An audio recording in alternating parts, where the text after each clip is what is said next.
యోహాను రాసిన మొదటి పత్రిక 2వ అధ్యాయము ఆఖరి వచనం 29వ వచనం. ఈరోజు ఈ ఒక్క వచనాన్నే మనము చూడబోతా ఉన్నాము. దేవుని బిడ్డకు చాలా ప్రాముఖ్యమైనటువంటి సత్యము ఈ వచనంలో ఉంది. లాస్ట్ వర్స్‌లో ఎలాగైతే నిలిచియుండుడి అనేటువంటి మాట ఎంత ప్రాముఖ్యమో చూసామో, అలాగే 29వ వచనంలో గూడా ఒక ప్రాముఖ్యమైనటువంటి విషయం ఉంది. అందుకని నేను ఈరోజు ఈ వచనంలోనే ఉండబోతా ఉన్నాము. ఆ విషయము ఏంటంటే 29వ వచనము ఆఖరిలో ఉంది. అదేంటంటే ఆయన మూలముగా పుట్టటము, లేకపోతే ఆయన మూలముగా జన్మించటము. దాని మీద నేను ఈరోజు దృష్టి ఉంచబోతున్నాను. ఈ వచనం మీద మరి మనము మిగిలిన సమయాన్ని పెట్టటానికి, దీంట్లో ఉన్నటువంటి సత్యాన్ని అర్థం చేసుకోవటానికి, ఆ సత్యం ప్రకారము జీవించటానికి దేవుడు మనకి కృప దయచేయాలని మనమందరము కోరుకుందాము. నేను ముందు వచనాన్ని చదువుతాను.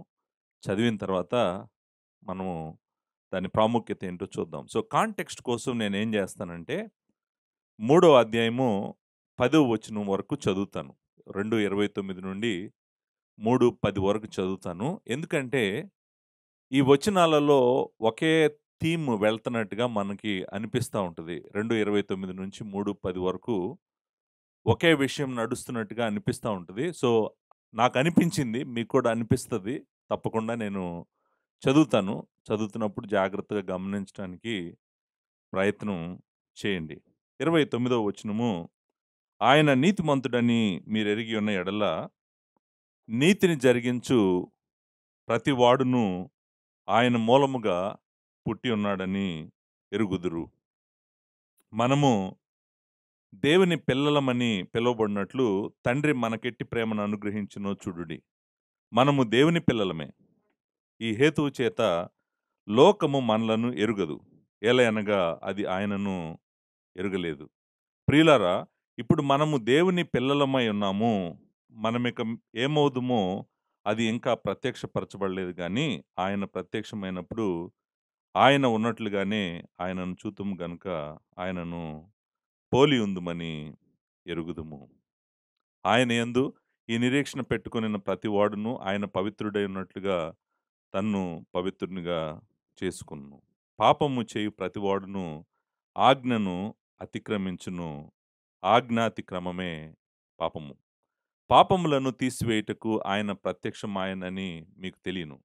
ఆయన యందు పాపమేమియు లేదు. ఆయన యందు నిలిచియుండు వాడెవడును పాపము చేయడు.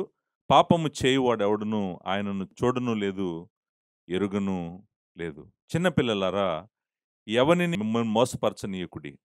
ఆయన నీతిమంతుడై ఉన్నట్లుగా నీతిని జరిగించు ప్రతివాడును నీతిమంతుడు.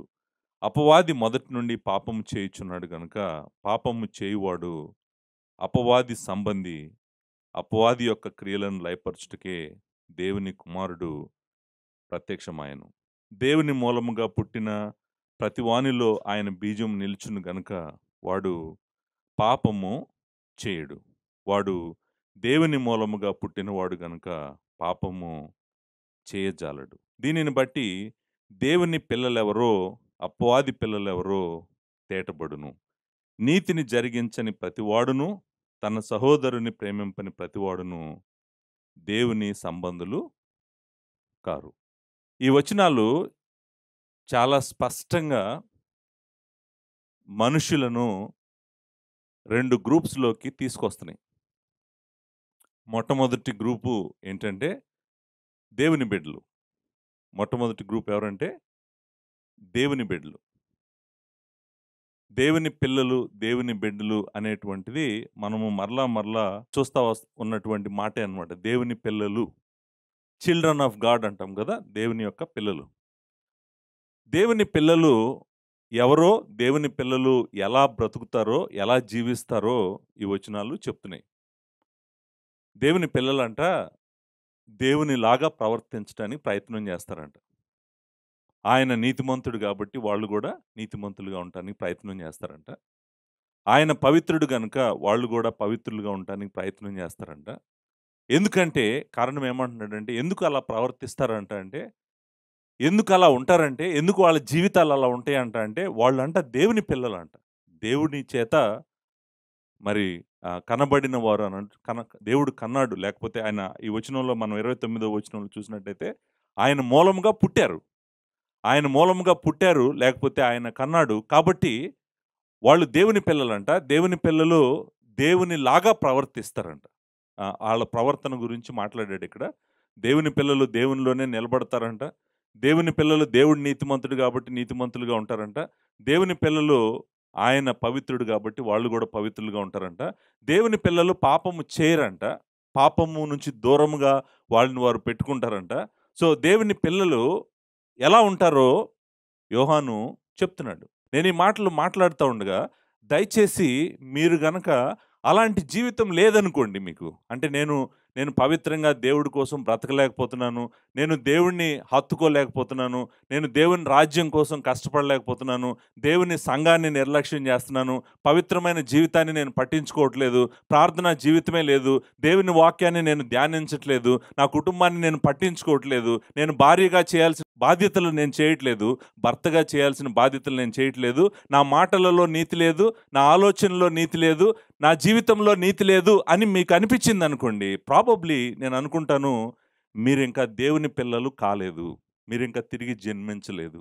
అందులో ఏ విధమైనటువంటి డౌట్ కూడా లేదు. ఒకవేళ మీకు డౌట్ ఉందనుకోండి, దయచేసి నేను బ్రతిమలాడుతుంది ఏంటంటే, మిమ్మల్ని మీరు మోసం చేసుకోకండి. మీరు బిలీవర్స్ కాదు. మీరు క్రిస్టియన్స్ కాదు. మీరు దేవుని పిల్లలు కాదు. మీరు అన్బిలీవర్స్. మీరు ఇంకా దేవుని కృప, దేవుని రక్షణ మీరు ఇంకా చూడలేదు కాబట్టే మీరు పవిత్రంగా ఉండలేకపోతున్నారు. ఎందుకు నేను పవిత్రంగా ఉండలేకపోతున్నాను? ఎందుకు నేను మరి దేవుని సన్నిధిని నిర్లక్ష్యం చేస్తున్నాను? ఎందుకు నేను దేవుని వాక్యం చదవట్లేదు? దివారాత్రులు దేవుని కుమారుడిని పోలి జీవించాలన్నటువంటి ఆశ నాకు ఎందుకు లేదంటే మేబీ మీరు ఇంకా తిరిగి జన్మించలేదేమో. తిరిగి జన్మించిన వాడు అలా ఉండడంట. తిరిగి జన్మించిన వాడు దేవుడు తాకినటువంటి జీవితము అలా ఉండదంట. దేవుడు తాకిన జీవితము దేవుణ్ణి పోలి జీవిస్తుందంట. పరిగెట్టుకుంటూ దేవుని సన్నిధికి వస్తాడంట. దేవుని వాక్యము దివారాత్రులు ధ్యానిస్తూ ఉంటాడంట. తన మైండ్, తన మాటలు, మొత్తం జీవితం అంతా కూడా దేవునికి ఇష్టకరంగా ఉండాలని ప్రతి ప్రయత్నము చేస్తాడంట. చేస్తున్నాడంటే గుర్తుపెట్టుకోండి, తప్పకుండా ఆ వ్యక్తి తిరిగి జన్మించాడు. దేవుని బిడ్డ. దేవుడు ఆ వ్యక్తిని తాకాడు. తాకకపోతే గనక వాళ్ళు పాపము చేస్తూనే ఉంటారంట. పాపములోనే నడుస్తూ ఉంటారంట. ఆ చీకటిలోనే నడుస్తుంటారంట. అంత క్లియర్‌గా అంటే యోహాను బ్లాక్ అండ్ వైట్‌లో చెప్తున్నాడు మనకి. ఇంకా దీంట్లో కన్‌ఫ్యూజన్ ఏం లేదు. నేను క్రిస్టియన్ అని మనం ఎన్ని సార్లు చెప్పినా ఉపయోగం లేదు. నీ జీవితం క్రీస్తులాగా లేకపోతే. నువ్వు క్రిస్టియన్‌వని నువ్వు చెప్పటం గాదు. నువ్వు క్రిస్టియన్‌వని క్రీస్తులాగా జీవించావనుకో, నువ్వు క్రిస్టియన్‌వే. నువ్వు క్రిస్టియన్‌వని చెప్తూ క్రీస్తు లాంటి జీవితమే నీకు లేదనుకోండి. ఆయన ఏమన్నాడు అక్కడ? ఆయన నీతిమంతుడని ఎరిగితే మనము ఆయన నీతిమంతుడైనట్లు వాళ్ళు కూడా ఎలా ఉంటారంట? 29వ వచనం అదే కదా చెప్తుంది. 29వ వచనం చెప్తుంది. ఆయన నీతిమంతుడని ఎరిగి ఉన్న యెడల నీతిని జరిగించు ప్రతివాడును ఆయన మూలముగా పుట్టి ఉన్నాడని ఎరుగుదుము. అంటే అర్థం ఏంటి? ఆయన నీతిమంతుడని మనకు తెలుసు కాబట్టి, ఎవరైతే దేవుని బిడ్డలుగా ఉన్నారో వాళ్ళకి ఆయన నీతిమంతుడని తెలుసు కాబట్టి, ఆయనలాగా నీతిమంతుడిగా ఉండటానికి వాళ్ళు ప్రతి ప్రయత్నము చేస్తారంట.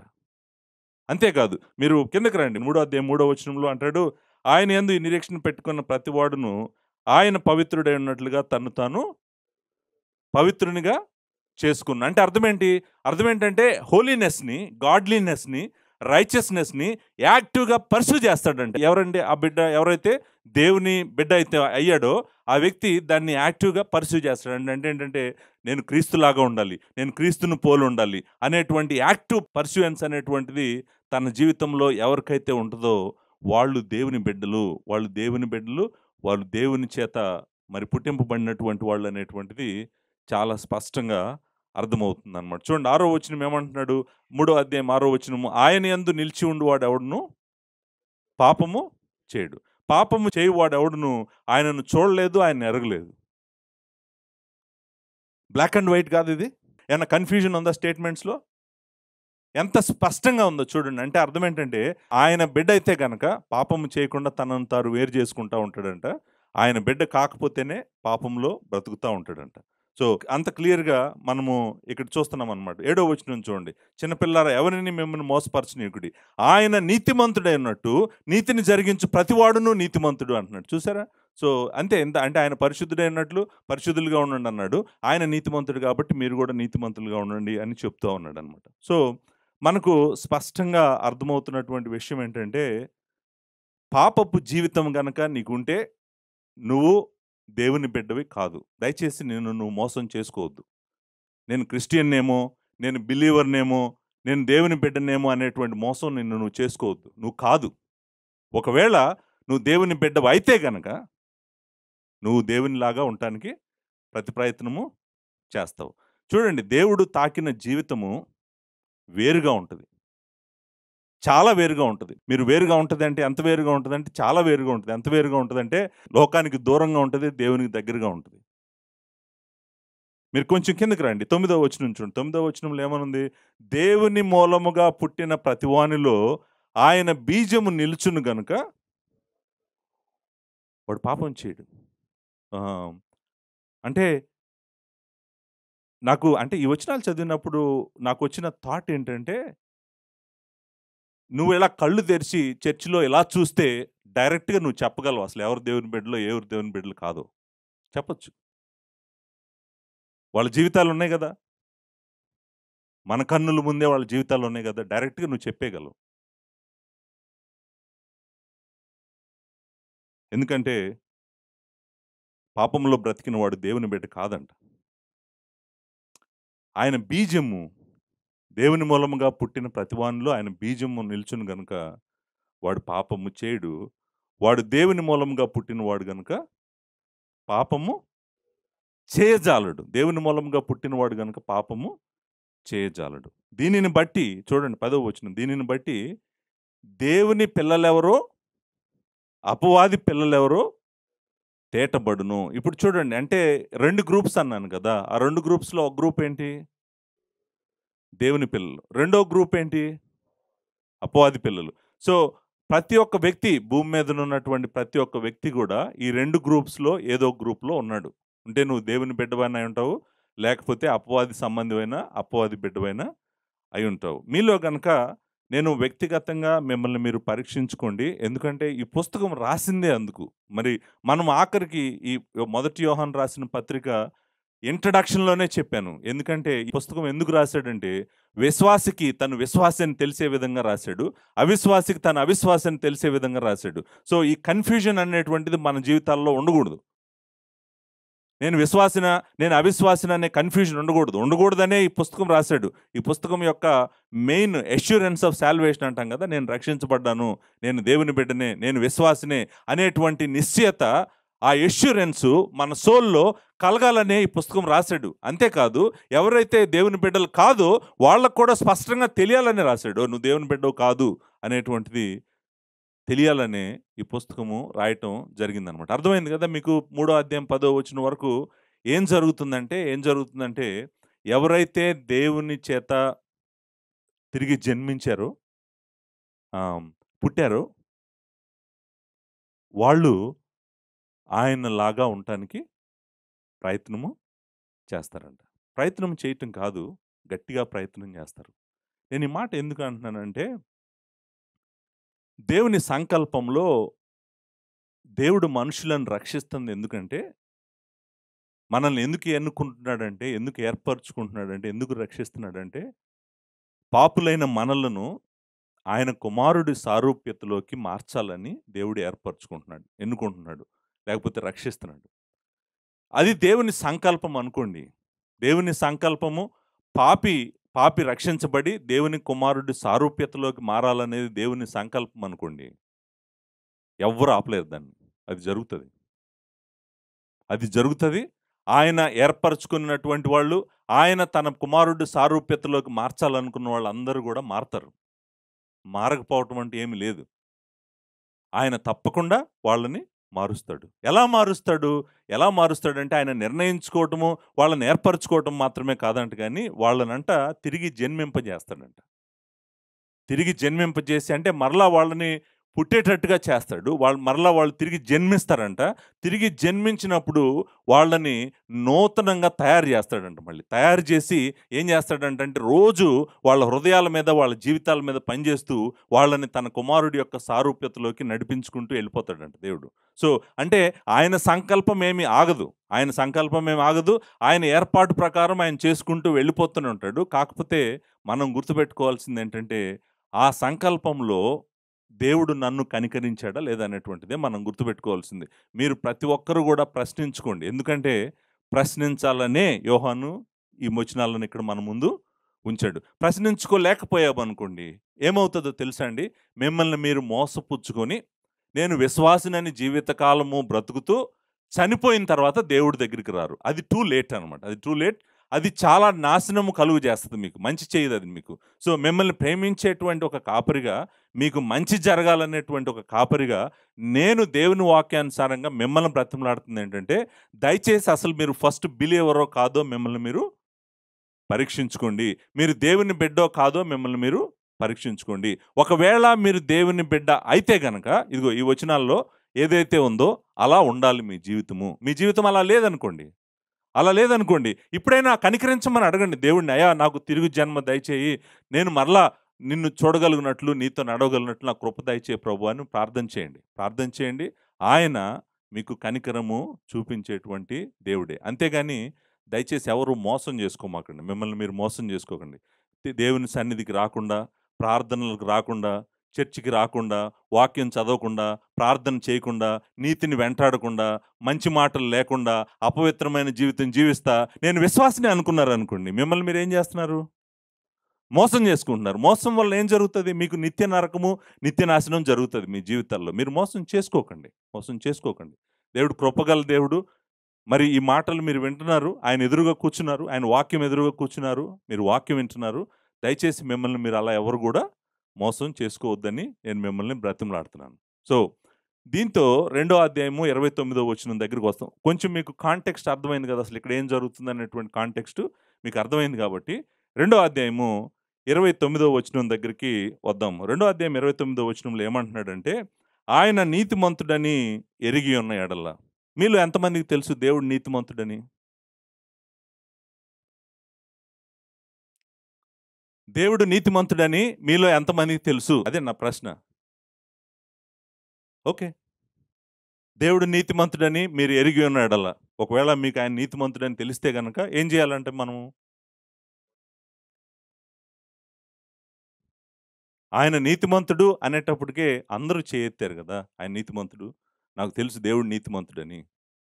దేవుడు నీతిమంతుడని మరి నీకు తెలిస్తే ఏం జేస్తావు?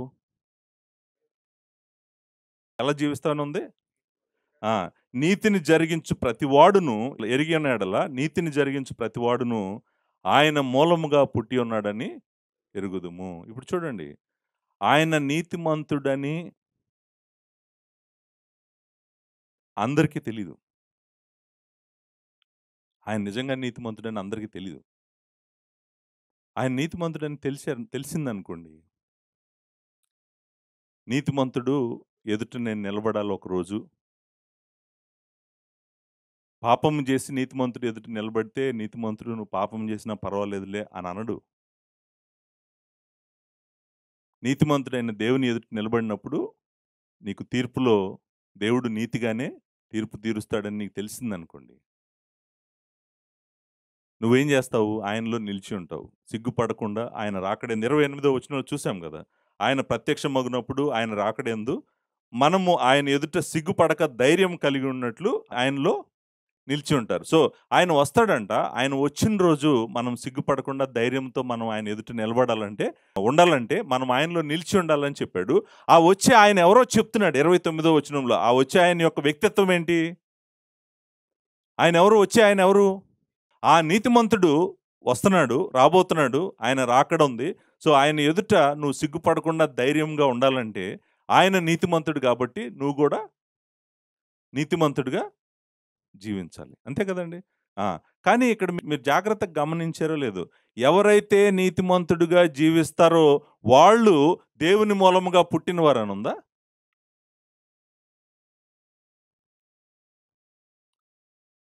నేను మరలా క్వెషన్ అడుగుతున్నాను. మీరు జాగ్రత్తగా గమనించండి. ఎవరైతే నీతిగా జీవిస్తారో అప్పుడు వాళ్ళని దేవుడు పుట్టిస్తాడనుందా? లేకపోతే ఎవరైతే దేవుని మూలంగా పుట్టారో వాళ్ళు నీతిగా నడుస్తారనుందా? ఎవరైతే, ఎవరైతే దేవుని మూలంగా పుట్టారో వాళ్ళు నీతిమంతులుగా నడుస్తారు. చూడండి, ఆహ్, నిజానికి ఆయన నీతిమంతుడు అని తెలియాలన్నా గూడా ముందు ఆళ్ళు తిరిగి పుట్టాలి. తిరిగి జన్మించాలి. తిరిగి జన్మించాలి. తిరిగి జన్మించటం అనే దాని తర్వాతే పవిత్రమైన జీవితం అనేటువంటిది మొదలవుతుంది. పవిత్రమైన జీవితం వలన తిరిగి జన్మించరు. అంటే నీతిమంతమైన జీవితం జీవించడం వల్ల తిరిగి జన్మించరు. అది కాదు ఆ వచనం చెప్తుంది. 29వ వచనం మీరు చూడండి మరలా చదవండి. ఆయన నీతిమంతుడని ఎరిగి ఉన్న యెడల నీతిని జరిగించు ప్రతివాడును ఆయన మూలముగా పుట్టి ఉన్నాడని ఎరుగుదుము. సో, ఆయన మూలముగా పుట్టితేనే ఆ వ్యక్తి ఎలా ఉంటాడు? నీతిని జరిగిస్తా ఉంటాడు. అంతేగాని నీతిని జరిగించడం వల్ల ఆయన మూలంగా పుట్టడు. ఆయన మూలంగా పుట్టాడు కాబట్టే ఆయన నీతిమంతుడని తెలుసు. చూడండి, ఎవరైతే తిరిగి జన్మిస్తారో ఈ పుట్టుక అనే మాట ఆ పుట్టటం అనే మాట ఉంది గదండీ! పుట్టి ఉన్నాడు అనే మాట ఉంది గదా! ఉందా లేదా? ఆయన మూలంగా. అంటే దేవుని మూలంగా జన్మించాడు. ఆ వ్యక్తి దేవుని మూలంగా జన్మించాడు. ఎవరైనా గూడా దేవుని మూలంగా జన్మించాడనుకోండి, వాళ్ళనేమని పిలుస్తాం మనం? ఏమని పిలుస్తాం? దేవునికి పుట్టారనుకోండి. దేవుని మూలంగా జన్మించారనుకోండి. ఏమంటారు వాళ్ళని? ఆ మాట ఎక్కడైనా ఉందా? ఇందాక మనం చదివిన వచనాల్లో? మూడో అధ్యాయం మొదటి వచనంలో ఏముంది? దేవుని పిల్లలు అనుంది. మూడో అధ్యాయం రెండో వచనంలో ఏముంది? దేవుని పిల్లలము అనేటువంటి మాట ఉంది కదా! సో, 2:29లో ఆయన మూలంగా పుట్టారంట. పుట్టిన వాళ్ళు ఎవరయ్యారంట? దేవుని పిల్లలయ్యారంట. దేవుని పిల్లలు అనేటువంటి మాట మనం మరలా చదువుతా ఉన్నాం అనమాట. అంతేకాదు, మీరు 9వ వచనం చదవండి. దేవుని మూలంగా పుట్టిన ప్రతివానిలో ఆయన బీజం నిల్చును గనుక వాడు పాపం చేయడు అని కిందకొచ్చిన తర్వాత అంటాడు 10వ వచనంలో దేవుని పిల్లలు ఎవరో అంటాడు. దేవుని పిల్లలు ఎవరు? సో, ఇప్పుడు అంటే 29వ వచనంలో ప్రాముఖ్యమైనటువంటి పాయింట్ 29వ వచనంలో ప్రాముఖ్యమైనటువంటి పాయింట్ ఏంటంటే, దేవుని మూలముగా పుట్టటం అంటే ఏంటి? దేవుని మూలముగా పుట్టడం అంటే ఏంటి? ఎవరైతే దేవుని మూలముగా పుడతారో వాళ్ళకి ఆయన నీతిమంతుడని తెలుసంట. ఎవరైతే దేవుని మూలంగా పుడతారో వాళ్ళు ఆయన నీతిమంతుడైనట్లుగా వాళ్ళు గూడా నీతిమంతులుగా ఉంటారంట. సో, ఇప్పుడు అంటే నిజానికి ఇక్కడ 2:29లో ఏం జరుగుతదో దేవుని బిడ్డలుగా ఉన్న వాళ్ళ జీవితం ఎలా ఉంటదో చెప్తున్నాడు. అంతేగాని దేవుని బిడ్డలుగా పుట్టడం అంటే ఏంటో చెప్పట్లేదు యోహాను. మొదటి యోహాను రాసిన పత్రికలో దేవుని బిడ్డలుగా పుట్టడం అంటే ఏంటి? దేవుని మూలంగా పుట్టడం అంటే ఏంటో చెప్పట్లేదు. చెప్పకుండా ఏమంటున్నాడంటే, ఎవరైతే దేవుని మూలంగా పుడతారో వాళ్ళు ఆయన నీతిమంతుడైనట్లు వాళ్ళు గూడా నీతిమంతులుగా ఉంటారని చెప్పాడు. అంతకుమించి ఏం లేదు. 3 అధ్యాయం 9వ వచనంలో ఏముంది? 3, 9లో గూడా అదే ఉంది గదా! సేమ్ పాయింట్ ఉంది. ఏముంది? దేవుని మూలంగా పుట్టిన ప్రతివానిలో ఆయన బీజం నిల్చును గనుక వాడు పాపము చేయడు. వాడు దేవుని మూలముగా పుట్టినవాడు గనుక పాపము చేయజాలడు. సో, నా ప్రశ్న ఏంటంటే, మీరు దేవుని మూలంగా పుట్టారా? మీరు దేవుని మూలంగా పుట్టారా? మీలో దేవుని బీజం ఉందా? దేవుని మూలంగా పుడితే గనక మీరు పాపం చేయరు. అంతేకాదు, దేవుని మూలంగా పుట్టారు గాబట్టి మీరు పాపము చేయజాలరు. క్వెషన్ మళ్ళా ఏంటంటే, మీరు దేవుని మూలంగా పుట్టారా? పుట్టారా? పుట్టలేదా? సో, మనము నాలుగో అధ్యాయము ఏడో వచనమా? 4 అధ్యాయం 7 వచనం చదవండి. ప్రియులారా, మనమొకరినొకడు ప్రేమింతుము. ఏలయనగా ప్రేమ దేవుని మూలముగా కలుగుచున్నది. ప్రేమించు ప్రతివాడును దేవుని మూలముగా పుట్టినవాడై దేవుని ఎరుగును. జాగ్రత్తగా మీరు గమనించారండి. సో, ఇప్పుడు 2:29 ఏం చెప్తుందంటే, నువ్వు దేవుని మూలముగా పుడితే గనక నువ్వు నీతిగా ఉంటావని చెప్తుంది. మూడో అధ్యాయం 9వ వచనం ఏం చెప్తుందంటే, నువ్వు దేవుని మూలంగా పుడితే గనక నువ్వు పాపము చేయవు అని చెప్తుంది. మూడో వచనము 4వ అధ్యాయం 7వ వచనం ఏం చెప్తుందంటే, నువ్వు దేవుని మూలంగా పుడితే గనక నీలో ప్రేమ ఉంటదని చెప్తుంది. అర్థమైందా? సో, అంటే పుడితే నీ జీవితం ఎలా ఉంటదో చెప్తుంది. పుట్టడం అంటే ఏంటో చెప్పట్లేదు. యోహాను రాసినటువంటి మొదటి పత్రికలో దేవుని మూలంగా పుట్టడం అంటే ఏంటో చెప్పట్లేదు. ఎక్కడ చెప్పలేదు. ఆ వచనంలో చెప్పలేదు. 3వ అధ్యాయం 9వ వచనంలో చెప్పలేదు. 4వ అధ్యాయం 7వ వచనంలో చెప్పలేదు. కానీ ఒకటి మాత్రం చెప్తున్నాడు మళ్ళీ. ఏమని చెప్తున్నాడంటే, ఎవరైతే తిరిగి జన్మిస్తారో, ఎవరైతే దేవుని మూలంగా పుడతారో వాళ్ళ జీవితం ఎలా ఉంటుందో చెప్తున్నాడు. అంటే result of rebirth. Result of rebirth అంటే అర్థం ఏంటంటే, ఎవిడెన్సెస్ ఆఫ్ రీబర్త్ అంటే అర్థం ఏంటంటే, తిరిగి జన్మించాడు అంటానికి రుజువులేంటో చూపిస్తున్నాడు. అంతే. తిరిగి జన్మించడం అంటే ఏంటో చెప్పట్లేదు. ఏం చూపిస్తున్నాడు? రుజువులు. అంటే తిరిగి జన్మించిన జీవితం ఎలా ఉంటదో రుజువులు చూపిస్తున్నాడు. ఎలా ఉంటది? నువ్వు తిరిగి జన్మిస్తే గనక, అంటే దేవుని మూలంగా నువ్వు పుడితే గనక, నువ్వు దేవుని బిడ్డవైతే గనక, ఇదిగో ఎలా ఉంటది నీ జీవితం అని చూపిస్తున్నాడనమాట. చూపించడానికి ప్రయత్నం చేస్తున్నాడు కాబట్టే ఇది ఇంపార్టెంట్. 5వ అధ్యాయం మొదటి వచనం రండి. 5వ అధ్యాయము మొదటి వచనం. యేసు క్రీస్తై ఉన్నాడని నమ్ము ప్రతివాడును దేవుని మూలంగా పుట్టి ఉన్నాడు. పుట్టించిన వానిని ప్రేమించు ప్రతివాడును ఆయన మూలంగా పుట్టిన వానిని ప్రేమించును. చూడండి ఇక్కడ కూడా ఇంకొకటి కూడా చెప్తున్నాడు. అదేంటంటే, నిజంగా నువ్వు జీసస్ క్రైస్ట్ ఎవరో తెలుసుకొని ఆయనను గనక నువ్వు నమ్మితే నువ్వు నిజంగానే దేవుని మూలంగా పుట్టావు. అగైన్ ఫెయిత్ గురించి మాట్లాడుతున్నాడు ఇక్కడ. సో ఇక్కడ కూడా మరలా అంటే చూడండి, ఒక విషయం మీకు అర్థం అవ్వాలి. అదేంటంటే, రీబర్త్ గురించి ఇన్నిసార్లు మాట్లాడుతున్నాడు. తిరిగి జన్మించడం గురించి, దేవుని మూలంగా పుట్టడం గురించి ఎన్నిసార్లు మాట్లాడుతున్నాడంటే ఇది చాలా ప్రాముఖ్యమైనటువంటి విషయము అయ్యుండాలి. లేకపోతే మాట్లాడాడు కదా. 5వ అధ్యాయం 4వ వచనం. 5వ అధ్యాయం 4వ వచనంలో, దేవుని మూలముగా పుట్టిన వారందరూ లోకమును జయించుదురు. సో, దేవుని మూలంగా పుడితే లోకాన్ని వాళ్ళు చూడండి, ఇప్పుడు సమ్మరీ చూడండి. ఏమనుందంటే, దేవుని మూలంగా పుట్టినవాడు లోకాన్ని జయిస్తాడు. లోకములో ఉన్న ఆశలన్నిటిని జయిస్తాడు. దేవుని మూలంగా పుట్టినవాడు పరిశుద్ధులను ప్రేమిస్తాడు. దేవుని మూలంగా పుట్టినవాడు దేవుణ్ణి ప్రేమిస్తాడు, పరిశుద్ధులను ప్రేమిస్తాడు. దేవుని మూలంగా పుట్టినవాడు పాపము చేయడు. దేవుని మూలంగా పుట్టినవాడు ఆయన నీతిమంతుడైనట్లుగా నీతిగా జీవిస్తాడు. దయచేసి పరీక్షించుకోండి. మిమ్మల్ని మీరు పరీక్షించుకోండి. నేను నిజంగా దేవుని చేత తిరిగి జన్మించబడ్డానా లేదా? నా జీవితము ఎలా ఉంది అనేటువంటిది మీరు ఆలోచించండి. 5వ అధ్యాయము 18వ వచనం. దేవుని మూలముగా పుట్టి ఉన్నవాడెవడును పాపము చేయడని ఎరుగుదుము. దేవుని మూలముగా పుట్టినవాడు తన్ను భద్రము చేసుకొని గనుక దుష్టుడు వాణ్ణి ముట్టడు. దేవుని మూలముగా పుట్టినవాడు అంటే ఎలా ఉంటాడంటే, పాపము చేయడంట. అంతేకాదు, తను తాను భద్రం చేసుకుంటాడు. సేఫ్ ప్లేస్లో పెట్టుకుంటుంటాడు. ఎక్కడికక్కడ సెపరేట్ చేసుకుంటాడు. ఈ లోకంలో ఫ్రెండ్స్ ఉన్నారనుకోండి, ఈ లోకంలో ఫ్రెండ్స్తోనే నువ్వు తిరుగుతున్నావు అనుకో, probably you are an unbeliever. నువ్వు పరిశుద్ధుల సమూహంలో దేవుని బిడ్డలతో ఉంటూ, దేవుని సన్నిధిలో ఉంటూ నువ్వు జాగ్రత్త చేసుకున్నావు అనుకో, చేసుకుంటాడంట బిలీవర్ అయితే. అన్బిలీవరే తిరుగుతాడంట. క్వశ్చన్ ఏంటో తెలుసా అండి?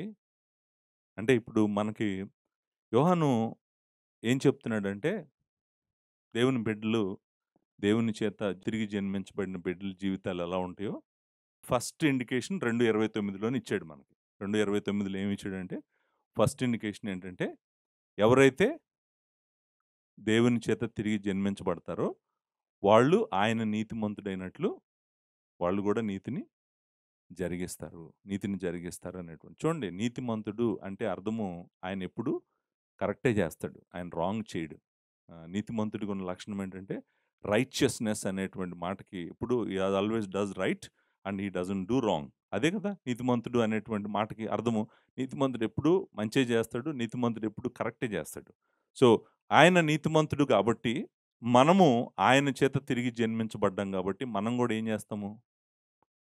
ఎప్పుడు నీతే చేస్తాం. ఆయనలాగా ఆయనను పోలి ఉండటానికి ప్రయత్నం చేస్తాం. నేను లాస్ట్ వీక్ ఏమన్నానంటే, ఆయనలో నిలిచి ఉండు వాడికి 3 లక్షణాలు ఉంటాయని చెప్పాను. ఆయనలో నిలిచి ఉన్నవాడికి 3 లక్షణాలు ఉంటాయి. ఒక లక్షణము ఏమన్నానంటే, ఆయన ఎవరో తెలుసుకొని ఆయన యందు విశ్వాసం ఉంచుతాడు అన్నాను.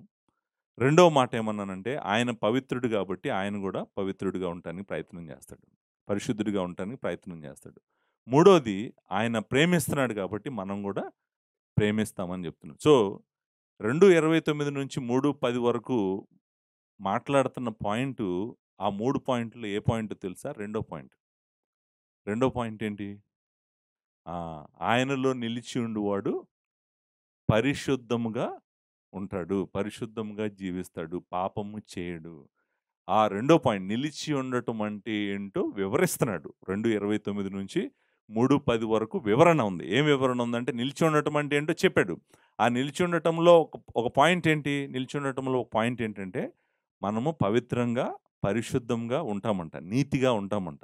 సో, దానిని వర్ణిస్తా ఉన్నాడు. కాకపోతే ఇక్కడ మీరు యోహాను చెప్పలేదు.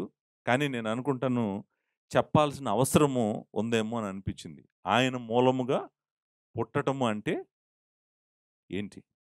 ఆయన మూలంగా పుట్టటం అంటే ఏంటి? యోహాను నేను మీరు ఆలోచించండి. యోహాను ఎందుకు అసలు ఈ పత్రికలో ఆయన మూలంగా పుట్టటం అంటే ఏంటో చెప్పలేదు. ఎందుకని చెప్పలేదు? ఆయన మూలంగా పుట్టినవాడు ఎలా ఉంటాడో చెప్తున్నాడు. ఆయన మూలంగా పుట్టినవాడు ఎలా ఉంటాడో నేను చదివిన వచనాలన్నీ గూడా చెప్తుందేంటంటే, ది ఎవిడెన్స్ ఆఫ్ రీబర్త్. ఆ ఎవిడెన్స్ ఆఫ్ రీజనరేషన్ అంటాం మనము. ఇంగ్లీష్‌లో ఏమంటామంటే రీజనరేషన్ అంటే అర్థం ఏంటి? తిరిగి మరలా జన్మించటం అనమాట. ఆ రీబర్త్ యొక్క జీవితం ఎలా ఉంటదో, తిరిగి జన్మించిన వాడి జీవితం ఎలా ఉంటదో చెప్తున్నాడు గానీ, అసలు తిరిగి జన్మించడం అంటే ఏంటో చెప్పట్లేదు యోహాను.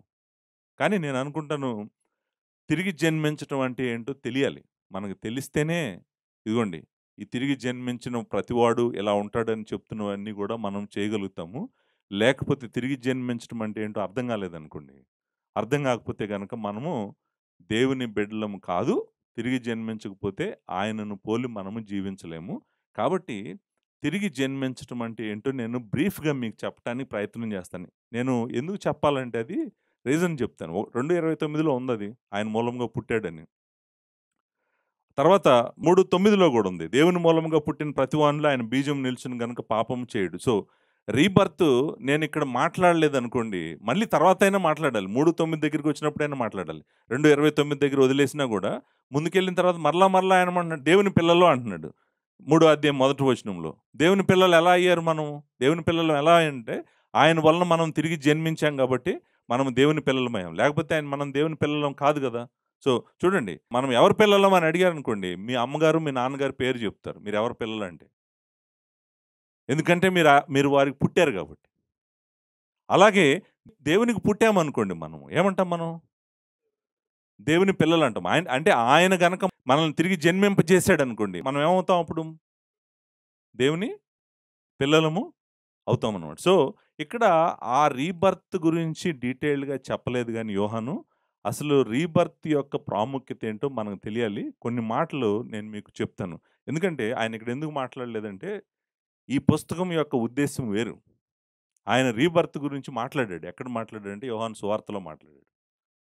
రీబర్త్ అంటే ఏంటి? రీబర్త్ యొక్క ప్రాముఖ్యత ఏంటి అనేది యోహాను సువార్తలో మాట్లాడాడు. యోహాను రాసిన పత్రికలో కాదు. యోహాను రాసిన పత్రికలో రీబర్త్ జరిగిన తర్వాత విశ్వాసి ఎలా ఉంటాడో చెప్తున్నాడిక్కడ. విశ్వాసి ఎలా అవుతాడో చెప్పినటువంటి ఆ గ్రంథము యోహాను సువార్త. యోహాను సువార్తలో మనకు తిరిగి జన్మించటం గురించి ఆయన చెప్తాడు. యోహాను చెప్తాడు. యోహానే కాదు లార్డ్ జీసస్ క్రైస్ట్ కూడా చెప్తాడు. ఒక వ్యక్తి తిరిగి జన్మించటము ఎంత ప్రాముఖ్యమో ఇద్దరు మాట్లాడతారు. ఇద్దరు మాట్లాడింది నేను చూపించిన తర్వాత అసలు తిరిగి జన్మించటంలో దేవుని మూలంగా పుట్టటంలో దేవుడు ఏం చేస్తున్నాడో నేను కొన్ని మాటలు చెప్తాను. చెప్తే గనక అప్పుడు మనము ఓహ్! దేవుని బిడ్డలం అవ్వటం అంటే ఇదా? ఎలా మనము పవిత్రంగా, పరిశుద్ధంగా, నీతిగా మనము జీవించగలం అనేటువంటిది మీకు అర్థమవుతుందనమాట. యోహాను సువార్తకు రండి. యోహాను సువార్త మొదటి అధ్యాయంలోనే ఫస్ట్ మనము తిరిగి జన్మించటం గురించి చదువుతాము. యోహాను సువార్త మొదటి అధ్యాయంలో 12వ వచనము, 13వ వచనము చదువుదాం. 12వ వచనం, 13వ వచనం. తన్ను ఎందరు అంగీకరించిరో వారికందరికి అనగా తన నామమందు విశ్వాసముంచు వారికి దేవుని పిల్లలగుటకు ఆయన అధికారము అనుగ్రహించెను. సో, ఇక్కడ దేవుని పిల్లలు అవ్వాలంటే ఆయనను నమ్మాలి. ఎవరైతే ఆయన నమ్ముతారో వాళ్ళు దేవుని పిల్లలు అవటానికి ఆయన అధికారము ఇచ్చాడు అని చెప్తున్నాడు. ఇంక మీరు జాగ్రత్తగా గమనించండి. దేవుని పిల్లలు అవటానికి కారణము 13వ వచనం, వారు దేవుని వలన పుట్టినవారే గాని రక్తము వలనైనను శరీరేచ్ఛల వలనను మనుష్యేచ్ఛల వలన పుట్టినవారు కారు. చూడండి, దేవుని పిల్లలు ఎవరంటే దేవుడి వలన పుట్టారు వాళ్ళు. మనుషుల కోరికల వలన పుట్టలేదు. మనుష్యేచ్ఛలు అంటే అర్థం ఏంటి? మనుషుల యొక్క ఇచ్ఛ అంటే అర్థం ఏంటి? ఆ! మనుష్యుల కోరికల వలన ఆళ్ళు పుట్టలేదంట. రక్తము వలనైనను, శరీరేచ్ఛల వలనైనను, మానుషేచ్ఛల వలనైనను వాళ్ళు పుట్టలేదంట. మరి ఎలా పుట్టారంట వాళ్ళు? వాళ్ళెలా పుట్టారంట? ఆ! దేవుని వలన పుట్టారంట. దేవుని వలన పుట్టారు కాబట్టి, వాళ్ళు దేవుని బిడ్డలు, దేవుని కుమారులు లేకపోతే దేవుని బిడ్డలు అనేటువంటి మాటని మనం ఇక్కడ చదువుతాం. సో, రీబర్త్ గురించి ఆల్రెడీ ఇంట్రడక్షన్ మనం ఈ బుక్ మొదటి 18 వచనాలను మనం ఏమంటామంటే ఈ సువార్తకి ఇంట్రడక్షన్. ఈ బుక్ మొత్తం ఈ పరిచయం చేయడానికి ముందు ఈ పుస్తకంలో ప్రాముఖ్యమైన విషయాలన్నిటిని సమ్మరైజ్ చేస్తూ రాసినటువంటి మాటలు 18 వచనాలు. ఆ 18 వచనాల్లోనే యోహాను ఫస్ట్ మాట్లాడినటువంటి ఒక ప్రాముఖ్యమైన మాట ఏంటంటే, ఎవరైతే తిరిగి జన్మిస్తారో, దేవుని వలన పుడతారో వాళ్ళు దేవుని పిల్లలు. అమ్మా నాన్న కనటం వల్ల పుట్టడం కాదు ఇది. అమ్మా నాన్న కనటం వలన పుట్టింది కాదు. శరీరేచ్ఛల వలన కాదు. మనసేచ్ఛల వలన కాదు. అలానే రక్తం వలనను కాదు. ఇది దేవుడు కలుగు చేయటం వల్ల పుట్టినటువంటి జన్మ. ఈ జన్మని మనము ఏమంటున్నామంటే ఆయన మూలముగా పుట్టడం అంటున్నాం. యోహాను 2:29లో ఏమన్నాడు? ఆయన మూలముగా పుట్టినాను. ఆయన మూలముగా అన్నాడు కదా! ఆయన మూలముగా పుట్టి ఉన్నాడని ఎరుగుదుము అన్నాడు కదా! 2:29లో. యోహాను రాసిన మొదటి పత్రిక 2వ అధ్యాయం 29లో ఆయన మూలముగా పుట్టి ఉన్నాడని ఎరుగుదుము అన్నాడు. ఇంకొక వచనం కూడా నేను చూపిస్తాను మీకు. రెండో రిఫరెన్స్. మీకు నికోదేము గురించి తెలుసు కదా! 3వ అధ్యాయం. యోహాను సువార్త 3వ అధ్యాయము. నికోదేము గురించి యూదుల అధికారి నికోదేము పరిసయ్యుడు ఉన్నాడు. అతడు రాత్రి వేళ ప్రభు దగ్గరికి వచ్చాడు. 3వ అధ్యాయము 2వ వచనంలో వచ్చి ప్రభువుని ఒక మాట అడిగాడు. బోధకుడా, నీవు దేవుని యొద్ద నుండి వచ్చిన బోధకుడు అని ఎరుగుదును. దేవుడు అతనికి తోడై ఉంటేనే గాని నీవు చేయుచున్న సూచక్రియలు ఎవడునూ చేయడని ఆయనతో చెప్పెను. అందుకు యేసు అతనితో ఏమన్నాడో చూడండి. ఐ మీన్ ఏమన్నాడు? ఒకడు కొత్తగా జన్మించితేనే గాని అతడు దేవుని రాజ్యం చూడలేడని నీతో నిశ్చయముగా చెప్పుచున్నాను. చూడండి, ఎవరైతే మరలా జన్మిస్తారో వాళ్ళే దేవుని బిడ్డలు. ఎవరైతే మరలా జన్మిస్తారో వాళ్ళే దేవుని రాజ్యంలో ఉంటారు. ఇది ఎవరు మాట్లాడిన మాట ఇది? లార్డ్ జీసస్ క్రైస్ట్ డైరెక్ట్‌గా చెప్తున్నాడు. ఏమని చెప్తున్నాడంటే, ఒకడు కొత్తగా జన్మించితేనే గాని అతడు దేవుని రాజ్యమును చూడడు. కొత్తగా అన్న దగ్గర ఫుట్ నోట్ ఉంది చూసారా? ఫుట్ నోట్ ఏమనుంది? ఒకటేనుంది. ఏమనుంది? పైనుంచి జన్మించటం ఏంటి? కొత్తగా జన్మించటం అన్నాడు గదా! కొత్తగా జన్మించటాన్ని కొత్తగా దగ్గర ఏమంటున్నాడు? పైనుంచి జన్మించటం ఏంటి? పైనుంచి జన్మించటము అంటే అర్థం ఏంటంటే, దేవుడే ఆ వ్యక్తికి తిరిగి జన్మ ఇవ్వాలి. పైనుంచి అనేటువంటి మాటకు అర్థం ఏంటంటే, పైన ఉన్నవాడు దేవుడు. సో, దేవుని మూలముగా పుట్టాడు. దేవుని మూలంగా పుట్టాలి. పైనుంచి జన్మించడం అంటే అర్థం ఏంటంటే, దేవుని మూలంగా ఎవరైతే పుడతారో వాళ్ళకే నిత్యజీవం ఉంది. వాళ్ళకే దేవుని రాజ్యంలోకి వస్తారనేటువంటి మాట అన్నాడు. అందుకు నికోదేమన్నాడు? అసలు ప్రభువు ఏం మాట్లాడుతున్నాడు? మళ్ళీ ఆయన శరీరేచ్ఛల వైపు, రక్తం వైపు, మనుష్యేచ్ఛల వైపు లాక్కెళ్ళాలని ప్రయత్నం చేస్తాడు. ఆయన ఏమంటున్నాడు చూడండి. అందుకు నికోదేము, ముసలివాడినైనా నేను ఎలా తిరిగి జన్మింపగలడు. రెండో మారు తల్లి గర్భమందు ప్రవేశించి జన్మించగలడా అని ఆయన అడుగుగా, యేసు ఇట్లనెను, ఒకడు నీటి మూలంగాను ఆత్మ మూలంగాను జన్మించితేనే గాని దేవుని రాజ్యంలో ప్రవేశింపలేడని నీతో నిశ్చయముగా చెప్పుచున్నాను నేను. ఇక్కడ న్యూ బర్త్ ఎలా వస్తది? కొత్త జన్మ ఎలా వస్తదో ప్రభువు చెప్పాడు. ఒకటేంటంటే వాషింగ్ జరగాలంట. వాటర్ అనేటువంటి మాట ఉంది కదండీ! నీటి మూలముగా అనే మాట ఉంది కదా! వాషింగ్. ఆ వాషింగ్ జరగాలంట. ఇప్పుడు నీటి మూలంగా అంటే అర్థము ఇది బాప్టిజం గురించి కాదు. ఎవరైనా బాప్టిజం గురించి అనుకుంటున్నారేమో. బాప్టిజం గురించి కాదు. యాక్చువల్‌గా నికోదేముకు పాత నిబంధన గ్రంథం తెలిసుండాలి. పాత నిబంధన గ్రంథం తెలిసుండాలి. అందుకే అడుగుతాడు ప్రభువు. "నీకు తెలీదా? ఇవి గూడా తెలీదా?" అని అడుగుతాడనమాట. అంటే ఆయనేమంటున్నాడంటే, ఒకడు దేవుని ఆత్మ మూలముగాను, నీటి మూలముగాను జన్మించితేనే వాడు తిరిగి జన్మించాడు అని అంటున్నాడు. అని ఏమన్నాడు చూడండి. దేవుని రాజ్యంలో ప్రవేశింపడని నిశ్చయముగా చెప్పుచున్నాను అన్నాడు. 6వ వచనం అన్నాడు. శరీర మూలముగా జన్మించినది శరీరమును, ఆత్మ మూలముగా జన్మించినది ఆత్మయును అన్నది. మీరు కొత్తగా జన్మింపవలనని నేను మీతో చెప్పినందుకు ఆశ్చర్యపడవద్దు. ఆయనేమంటున్నాడు? కొత్తగా జన్మిస్తేనే గాని, అంటే దేవుని కుమారుడు, దేవుని కుమార్తెవు అయితేనే నువ్వు పరలోక రాజ్యంలోకొస్తావు. లేకపోతే నువ్వు రావు అని చెప్పాడు. చెప్పేమంటున్నాడంటే, మీరు ఆశ్చర్యపడవద్దు అని ఒక మాట అన్నాడు. గాలి తనకిష్టమైన చోటును విసురును. నీవు దాని శబ్దం విందువే గాని అది ఎక్కడి నుండి వచ్చునో, ఎక్కడికి పోవునో నీకు తెలీదు. ఆత్మ మూలముగా జన్మించిన ప్రతివాడును అలాగే ఉన్నాడని అనెను. ఇప్పుడు మనకిక్కడ దేవుని మూలంగా జన్మించడం గురించినటువంటి ఒక ట్రూత్ లార్డ్ జీసస్ క్రైస్టే డైరెక్ట్‌గా చెప్పాడు. ఆయనేమంటున్నాడంటే, ఒక వ్యక్తి తిరిగి జన్మించకపోతే పరలోక రాజ్యము రాడు అంటున్నాడు. నిత్య జీవము లేదు. ఎవరికి లేదు? ఎవరైతే తిరిగి జన్మించలేదో వాళ్ళకి నిత్య జీవం లేదు. దేవుడు తిరిగి జన్మించటానికి ఆ వ్యక్తి పైనుంచి మరలా పుట్టాలి. పైనుంచి జన్మించాలి మళ్ళా. ఆ పైనుంచి జన్మించడానికి దేవుడు ప్రాముఖ్యంగా ఆయన ఏం చేస్తున్నాడంటే, తన ఆత్మ ద్వారా వాళ్ళని తిరిగి జన్మింపజేస్తున్నాడు. ఎవరి ద్వారా చేస్తున్నాడు?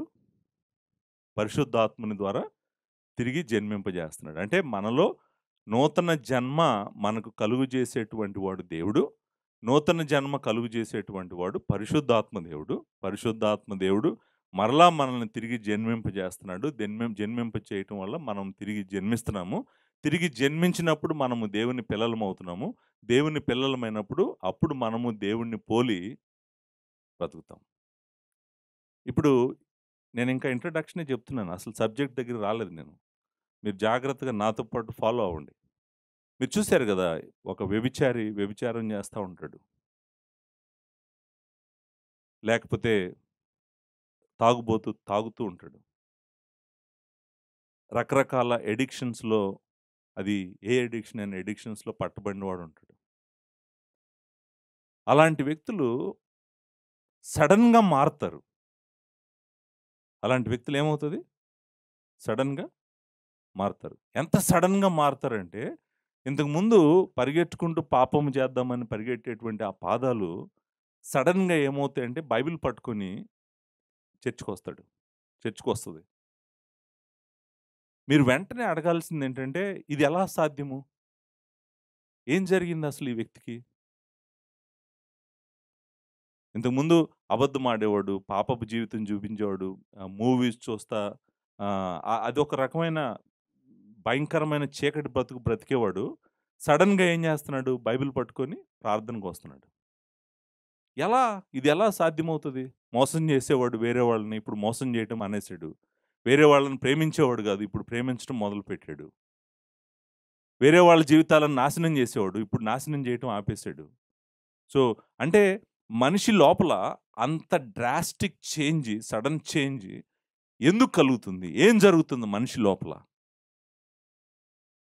ఆన్సర్ ఏంటో చెప్పమంటారా? ఆన్సర్ ఏంటంటే, ఆ వ్యక్తి తిరిగి జన్మించాడు. ఆ వ్యక్తి మరలా తిరిగి జన్మించాడు. New birth and new life. ఆ న్యూ బర్త్, న్యూ లైఫ్ ఇవ్వటం వలన ఆ వ్యక్తి ప్రార్థన చేయకుండా ఉండలేడు. ఇంతకుముందు ప్రార్థన చేసేవాడు గాదు. ఇప్పుడు చాలా సేపు దేవుని సన్నిధిలో గడుపుతూ సంతోషంగా, ఆనందంగా మోకాళ్ళ మీద ప్రార్థన చేస్తున్నాడు. ఇంతకుముందు ప్రార్థన చేసేవాడు కాదు. అంత మార్పు ఎందుకొచ్చింది?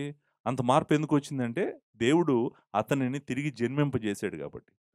సో, తిరిగి జన్మింపజేయటం అంటే ఏంటంటే, దేవుని బీజము దేవుడు తాకాడు అతన్ని. మనకు అర్థమయ్యే భాషలో చెప్పాలంటే, దేవుడు అతన్ని ఏం చేశాడు?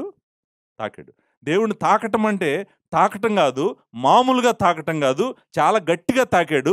గట్టిగా తాకాడు గాబట్టే అతనేం జేశాడంటే, అతను ఎళ్తున్న చీకటి మార్గాన్ని వదిలిపెట్టి, జీవ మార్గం వైపు, అంతకుముందు పాపపు జీవితాన్ని వదిలిపెట్టి, పరిశుద్ధమైన జీవితం వైపు తిరగటం మొదలుపెట్టాడు. ఈ మార్పు అంతా గూడా రావటానికి కారణం ఏంటంట అంటే, దేవుడంట అతన్ని తిరిగి జన్మింపజేశాడంట. తిరిగి జన్మింపజేయటం వల్లనే మన జీవితాలు దేవుడి వైపు తిరుగుతాయంట. లేకపోతే మనం దేవుని వైపు తిరగమంట. ఇక్కడి నుంచి నేను జాగ్రత్తగా నేను చెప్తున్న మెసేజ్ స్టార్ట్ అవుతుంది. మీరు నాతో పాటు కేర్‌ఫుల్‌గా ఫాలో అవ్వటానికి ప్రయత్నం చేయండి. ఇప్పుడు మనకు రీబర్త్ లేకపోతే తిరిగి జన్మించాల్సినటువంటి అవసరము ఏంటి?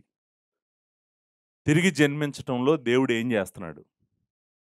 మనల్ని తిరిగి జన్మింపజేస్తున్నాడు గదా! కొత్తగా జన్మిస్తేనే గాని వాడు పరలోక రాజ్యము చూడడు అని అన్నాడు గదా ప్రభువు. సో, కొత్తగా తిరిగి జన్మింప చేయటానికి దేవుడు ఏం జేస్తున్నాడు మనల్ని? మనము ఏ స్థితిలో ఉన్నప్పుడు మన దగ్గరికొచ్చి మనల్ని తిరిగి జన్మింపజేస్తున్నాడు? ఏ స్థితిలో ఉన్నాం మనం?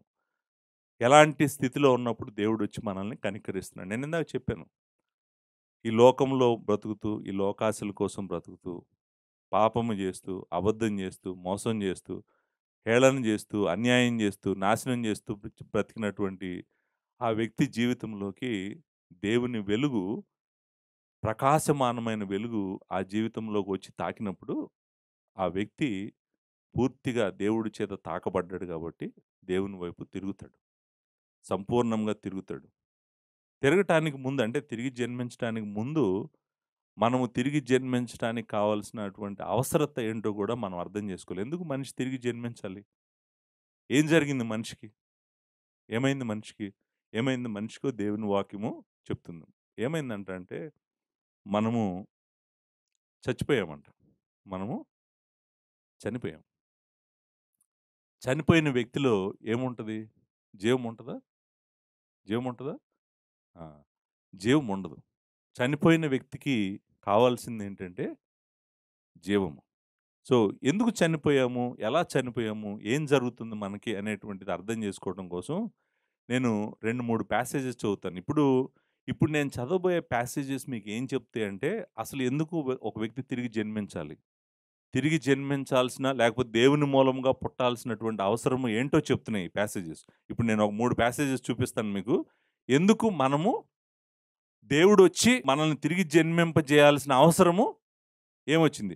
చాలా సింపుల్‌గా చెప్తాను. చాలా సింపుల్‌గా ఏంటంటే, ఎందుకు దేవుడొచ్చి మనల్ని తిరిగి జన్మింపజేయాలంటే, నువ్వు దేవుడిని వదిలిపెట్టి, దేవుని మీద తిరుగుబాటు చేసి, నీ ఇష్టానుసారంగా చీకటిలో బతుకుతూ, అపవాది సంబంధిగా నువ్వు బతుకుతున్నావు కాబట్టి, దేవునికి వ్యతిరేకంగా జీవిస్తున్నావు కాబట్టి, నిన్ను వెతుక్కుంటూ వస్తున్నాడాయన. నువ్వు నశించిపోతున్నావు, నువ్వు నాశనానికి వెళ్ళిపోతున్నావు కాబట్టి, నిన్ను వెతుక్కుంటూ నీ ఎనకాల వస్తున్నాడు. వచ్చి నిన్ను ఆయన దగ్గరికి తెచ్చుకుంటున్నాడు. ఆయన దగ్గరికి ఎందుకు తెచ్చుకుంటున్నాడు, ఎలా తెచ్చుకుంటున్నాడు అనేటువంటిదే ఇక్కడ నేను చూపించడానికి మీకు ప్రయత్నం చేస్తాను. మొట్టమొదటి ప్యాసేజ్ ఎఫెసీయులకు రాసిన పత్రిక రెండవ అధ్యాయము. ఎఫెసీయులకు రాసిన పత్రిక రెండవ అధ్యాయంలో మనము మన స్థితి ఏంటో చూద్దాం. అంటే దేవుడు మనల్ని కనికరించి తిరిగి జన్మింపజేయక ముందు మన స్థితి ఏంటి? మనిషి యొక్క స్థితి ఏంటి? చూడండి. రెండవ అధ్యాయం మొదటి వచనం. మీ అపరాధముల చేతను, పాపముల చేతను మీరు చచ్చిన వారై ఉండగా. ఇప్పుడు చచ్చినోడికి ఏం కావాలి? ఆ! ఆ! చచ్చినవాడు బతికాడనుకోండి ఏమంటారు మీరు? ఈడు మళ్ళీ బతికాడురా అంతే అంతా అంటారా అనరా? చనిపోయిన వాడు బతికాడనుకోండి ఏమంటారు మీరు? మళ్ళీ పుట్టాడంటారు. ఏమంటారు మీరు? మళ్ళీ పుట్టాడు లేకపోతే మళ్ళీ బ్రతికాడంటారు. మనము దేవుని చేత ఎందుకు మరలా పుట్టించబడుతున్నామంటే దాని అర్థం ఏంటంటే బేసికల్‌గా మనం ఆల్రెడీ అవిశ్వాసిగా ఉన్నప్పుడు నువ్వు ఆల్రెడీ చనిపోయావు. You are dead.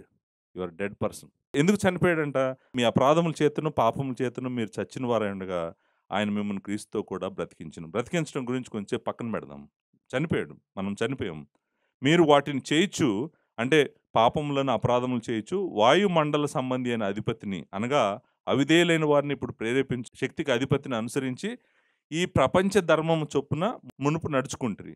వారితో కలిసి మనమందరము శరీరం యొక్కయో, మనస్సు యొక్కయో కోరికలు నెరవేర్చుకొనుచు మన శరీరాశలను అనుసరించి మునుపు ప్రవర్తించుచు కడమ వారి వల్లే స్వభావ సిద్ధముగా దైవోగ్రతకు పాత్రులమై ఉంటిమి. చూడండి దేవుని కోపము నువ్వు దేవుని బిడ్డ కావటానికి ముందు తిరిగి జన్మించడానికి ముందు నీ జీవితం ఏంటంటే నీ శరీర కోరికలు నెరవేర్చుకుంటూ నీ మనసు కోరికలు నెరవేర్చుకుంటూ నీ శరీర ఆశలను అనుసరించి పాపం చేస్తా అపరాధములు చేస్తా దేవుని మీద తిరుగుబాటు చేసి దేవుని విరోధి అయినటువంటి అపవాది యొక్క కంట్రోల్లో ఉండి నువ్వు జీవిస్తా ఉన్నావు. జీవించడం మాత్రమే కాదు, దేవుని వాక్యం ఏం చెప్తుందంటే నువ్వు చనిపోయావు. నువ్వు చనిపోయావు. చనిపోయావు కాబట్టే నీ ముందు చూడండి చనిపోయిన వ్యక్తి ముందు ఎంత వెలుగైనాయండి, లెగుస్తాడా? చనిపోయిన వ్యక్తి ముందు చాలా ఫ్లడ్ లైట్స్ వేసారనుకోండి, చనిపోయిన బాడీ ముందు ఏముంటది? ఏం చలనం ఉండదు. ఎందుకని? చనిపోయాడు కాబట్టి. మీరు జాగ్రత్తగా ఆలోచించండి. చూడండి, అరేయ్! చర్చికి రారా, చర్చికి రారా, దేవుడి దగ్గరికి రారా, దేవుడు లేకపోతే నరకానికి వెళ్ళిపోతావురా అని చెప్తుంటే, నువ్వు చెప్పేది ఏంటంటాడు. ఏమైంది? ఎందుకని అలా అంటున్నాడు? ఎగతాళి చేస్తా మళ్ళీ. నువ్వు చెప్పేదేంటి? నీకు తెలీదులే, నువ్వు చేసుకో కావాలంటే. నువ్వు చేసుకో, నువ్వెళ్ళు కావాలంటే చర్చికి, నేను రాను. నన్ను చర్చికి రమ్మని అడగొద్దు నువ్వు ఇంకొకసారి. అలా అంటున్నాడంటే మీరు గుర్తుపెట్టుకోండి. అంటున్నాడంటే అర్థం ఏంటంటే, he is a dead man. She is a dead person. మీరు చనిపోయిన ఆ వ్యక్తికి ఎంత వెలుగును మీరు విసరాలని చూసినా కూడా ఆ వ్యక్తికి ఆ వెలుగు కనిపించదు. ఆ వ్యక్తి రాడు. చర్చికి రాడు, దేవుని సన్నిధికి రాడు, దేవుని ప్రార్థనలకు రాడు, దేనికి రాడు. మీరు ఎన్నిసార్లైనా పిలవండి, ఎన్నిసార్లైనా బ్రతిమలాడండి. ఒరేయ్! ఎందుకురా అలాంటి పాపపు జీవితం జీవిస్తావు? అలా వ్యభిచారంలో బతుకుతావు, తాగుడుతో బతుకుతావు, కుటుంబాన్ని పట్టించుకోవు, నాశనానికి పోతావు, డబ్బులన్నీ పాడు చేస్తున్నావు, జీవితాలను నాశనం చేస్తున్నావు, ఎందుకురా అన్నాం అనుకోండి. ఏమంటాడు? ఏం మాట్లాడు. మళ్ళీ అక్కడికి ఎళ్లి చేస్తానంటాడు. ఎందుకని? ఎందుకనంటే he is dead. He is dead. మీరు గుర్తుపెట్టుకోండి, చనిపోయాడు అతను. ఆ చనిపోయిన వ్యక్తికి మీరు ఎన్ని సార్లు మాట్లాడినా గూడా, ఎన్ని సార్లు చెప్పినా గూడా, ఆ వ్యక్తి దేవుని వైపు తిరగడు. చనిపోయిన వ్యక్తిని మీరేం చేయలేరు. మీరు ప్రార్థన జేస్తారు. ఏమని ప్రార్థన జేస్తారు? దేవా! ఈ బిడ్డను రక్షించు అని ప్రార్థన జేస్తారు.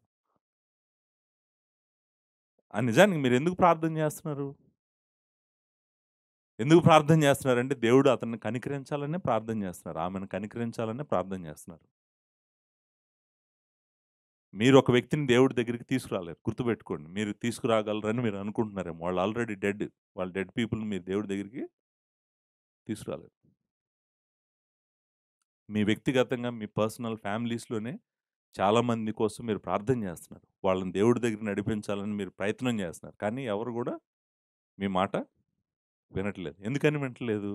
ఎందుకని వింటలేదంటే వాళ్ళు ఆల్రెడీ చనిపోయారు గాబట్టి. వాళ్ళు వినరు. ఎప్పటి వరకు వినరో తెలుసా? దేవుడు వెతుక్కుంటా వాళ్ళ దగ్గరికెళ్ళి, చచ్చిపోయిన వాళ్ళకి జీవం ఇచ్చిన దాకా వాళ్ళు తిరగరు. దేవుడే వెతుక్కుంటూ వాళ్ళ దగ్గరికి వెళ్ళి, ఆ చనిపోయినటువంటి ఆ వ్యక్తికి జీవం ఇచ్చిన దాకా, అంటే దేవుడు మూలముగా ఆ వ్యక్తి మరలా జన్మించేంత వరకు వాళ్ళు దేవుడి దగ్గరికి రారు. అంత క్లియర్‌గా మనకు అంత స్పష్టంగా అర్థమవ్వాలి. అర్థం అవ్వలేదనుకోండి మనకి, సో రారంట. ఒక 2 వచనాలు గూడా నేను నేను చదువుతాను. 2 కొరింథియన్స్, రెండో కొరింథీయులకు రాసిన పత్రిక. రోమన్స్‌లోకి కూడా ఎళ్ళాలి. బట్ వెళ్దాము. దానికి వెళ్ళటానికి ముందు 2 కొరింథియన్స్ చాప్టర్ 4 కొన్ని మాటలు నేను చదువుతాను. చూడండి. 4 అధ్యాయము 4 వచనం నుంచి చదువుతున్నాను. దేవుని స్వరూపి అయ్యున్న క్రీస్తు మహిమను కనపరుచు సువార్త ప్రకాశము వారికి ప్రకాశింపకొండు నిమిత్తము ఈ యుగ సంబంధమైన దేవత అవిశ్వాసులైన వారి మనోనేత్రములకు గ్రుడ్డితనము కలుగజేసెను. మీరు జాగ్రత్తగా ఆలోచించండి. లార్డ్ జీసస్ క్రైస్ట్, దేవుని స్వరూపి అయినటువంటి క్రీస్తును గురించినటువంటి మహిమ సువార్తను ప్రకటిస్తున్నప్పుడు, ఆ మహిమ సువార్తను చూడకుండా వారి కన్నులకు గ్రుడ్డితనము కలుగజేసెను. సో, ఇక్కడ ఇక్కడ వారి కన్నులు అనే మాట మనం అంటే ఈ కళ్ళు గాదు. ఏ ఏ ఏ నేత్రాలని ఉందక్కడ? మనో నేత్రాలు. మనోనేత్రాలకు ఏమి కలుగజేశాడంట? ఏమి చూడకుండా గుడ్డితనం కలుగజేశాడంట? క్రీస్తుని చూడకుండా, క్రీస్తుని చూడకుండా దేవుని స్వరూపి అయినటువంటి క్రీస్తు మహిమను కనపరచు సువార్త ప్రకాశము వారికి ప్రకాశింపకుండా నిమిత్తము ఈ యుగ సంబంధమైన దేవత అవిశ్వాసులైన వారి మనోనేత్రములకు గుడ్డితనము కలుగజేసెను. ఇప్పుడు చూడండి, అంటే అర్థం ఏంటంటే, మనోనేత్రములు అన్నాం అనుకోండి. మనస్సుకున్నటువంటి నేత్రములు. మన లోపల మన శరీరం లోపల ఉన్నటువంటి ఆత్మ ఉంది గదా! ఆత్మకు సంబంధించినటువంటి మాటలనమాట ఇవి. హృదయానికి సంబంధించినటువంటి మాటలు, ఆ మనసుకు సంబంధించినటువంటి నేత్రాలను లోపలికి, హృదయంలోకి, మనస్సులోకి వెలుగు ఎళ్ళనివ్వకుండా ఏం చేశాడంట? గుడ్డితనము కలుగజేశాడంట. సో, ఇప్పుడు మనము లోపలికి వెలుగెళ్ళాలనుకోండి ఏం చేయాలి? ఏమవ్వాలి? మనోనేత్రములు వెలిగించబడాలి కదా! మనోనేత్రములను వెలిగిస్తేనే మనసు లోపల, హృదయం లోపలికి సత్యం వెళ్తది. ఆ వెలుగెళ్తేనే గాని లోపల ఉన్న అంధకారం అంతా పోతది. సో, ఇప్పుడు తిరిగి జన్మించటంలో దేవుడు చేసేటువంటిదేంటంటే, మొట్టమొదటిది చనిపోయినటువంటి వ్యక్తికి జీవమిస్తాడు. హృదయంలోకి వెలుగు ఎళ్ళకుండా అడ్డం పడినటువంటి మొత్తాన్ని తీసేసి, ఆయన హృదయంలో వెలుగు కలుగజేస్తాడు. సో, తిరిగి జన్మించటంలో ఉన్నటువంటిది ఏమేం జరుగుతున్నాయి తిరిగి జన్మించటంలో నేను మీకు చెప్పటానికి ప్రయత్నం చేస్తున్నాననమాట. ఇక్కడ చూడండి అక్కడేమంటాడు, అప్పుడేం చేసాడంటే దేవుడు చూడండి 5వ వచనంలో, "అంధకారములో నుండి వెలుగు ప్రకాశించును గాక" అని పలికిన దేవుడే, తన మహిమను గూర్చిన జ్ఞానము యేసుక్రీస్తునందు వెల్లడిపరచుటకు మా హృదయములలో ప్రకాశించును. సో, అంటే ఇప్పుడు ఆ చీకటి హృదయాన్ని వెలుగుమయము చేయగలిగిన వాడు ఎవ్వరూ లేరు. నీ హృదయమే. నీ మనోనేత్రాలే గుడ్డితనం కలుగజేసింది. లోపలికి వెలుగు ఎళ్ళట్లేదు.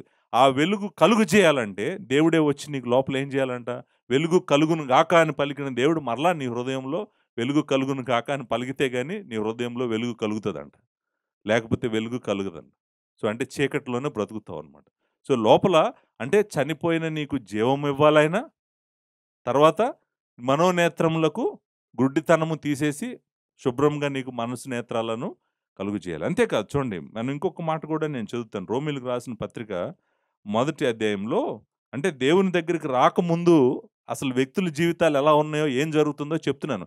తిరిగి జన్మించాల్సిన అవసరం ఏంటో చెప్తున్నాననమాట. ఇక్కడ అంటాడు మొదటి అధ్యాయంలో 21వ వచనంలో ఈ మాటలంటాడు. "మరియు వారు దేవునినెరిగి ఆయన దేవునిగా మహిమపరచలేదు, కృతజ్ఞతాస్తుతులు చెల్లించలేదు గానీ, వారు తమ వాదములందు వ్యర్థులైరి. వారి అవివేక హృదయము అంధకారమాయెను, తాము జ్ఞానులమని చెప్పుకొనుచు బుద్ధిహీనులైరి." అవివేక హృదయం అంధకారమైన అంటే అర్థం ఏంటండి?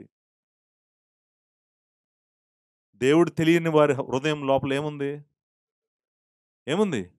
ఇప్పుడు మ మనస్సుకున్న కన్నులే గాదు, అసలు హృదయం గూడా ప్రాబ్లమ్‌లో ఉంది. హృదయంలో గూడా ఏముంది? చీకటుంది. హృదయంలో చీకటుంది. హృదయం యొక్క కన్నులకేమో గుడ్డితనం ఉంది. మనిషేమో చచ్చిపోయి ఉన్నాడు. సో, మీరు ఇంకొంచెం ముందుకు రండి. 28వ వచనం మొదటి అధ్యాయము. మొదటి అధ్యాయము 28వ వచనం. "మరియు వారు తమ మనసులో దేవునికి చోటియ్య నొల్లకపోయిరు గనుక, చేయరాని కార్యములు చేయుటకు దేవుడు భ్రష్ట మనసుకు వారిని అప్పగించెను." సో, మైండ్ పోయింది. ఆహ్, హార్ట్ పోయింది. హార్ట్‌కున్న ఐస్ పోయినియి. తర్వాత లోపల లైఫ్ గూడా పోయింది.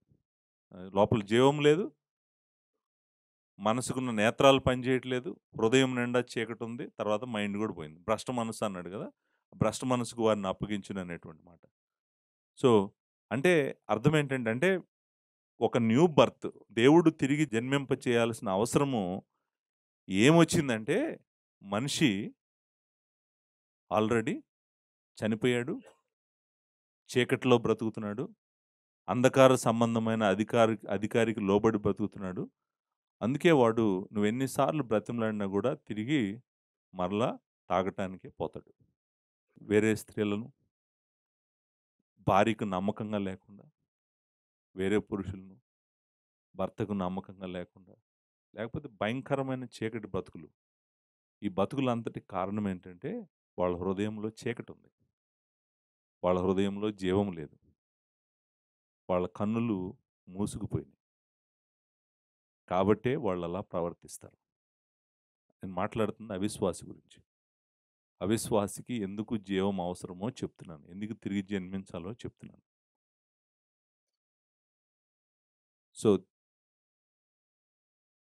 ఇప్పటివరకు మనం ఏం చూసామంటే, ఎందుకు ఒక వ్యక్తి దేవుని మూలంగా పుట్టాలి అనేటువంటిది చూసాం.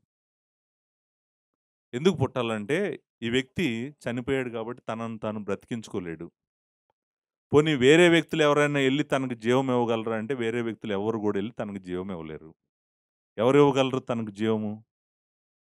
చనిపోయిన వాడిని బ్రతికించగలిగిన వాడెవడు? దేవుడు ఒక్కడే. తర్వాత వాని హృదయం నిండా అంధకారం ఉంది.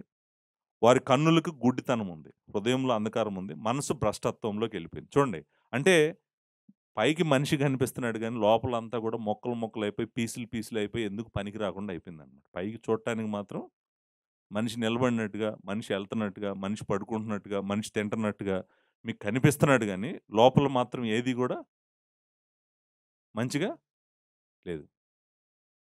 మరి ఇంత పతనమైనటువంటి వ్యక్తిని నశించిపోవడం అంటే ఇదే. ఈ పతనమైన వ్యక్తి ఎక్కడికెళ్తున్నాడు? అంతేకాదు దీనన్నిటికి తోడు అతని మీద దేవుని ఉగ్రత కూడా ఉందంట. నేను ఎఫ్సీలకు రాసిన పత్రికలో చదివాము. దేవుని దైవోగ్రతకు పాత్రులమై ఉంటిమి అనే మాట. ఇక్కడ రోమీలకు రాసిన పత్రిక మొదటి అధ్యాయంలో కూడా దేవుని ఉగ్రత వాళ్ళ మీద ఉందని చెప్తున్నాడు. సో, దేవుని ఉగ్రత వాళ్ళ మీద ఉంటది. ఎందుకంటే వాళ్ళు దేవుడిని వదిలేసి తిరుగుతున్నారు కాబట్టి, వాళ్ళు చనిపోయి ఉన్నారు కాబట్టి, వాళ్ళ మీద దేవుని ఉగ్రత ఉంటది. ఇప్పుడు, ఇప్పుడు ఏం చేయగలం మనం ఇలాంటి వాళ్ళని?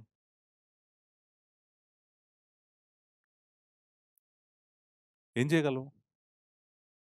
నేను మంచి కథలు చెప్తే జీవం వస్తదా వాళ్ళలో?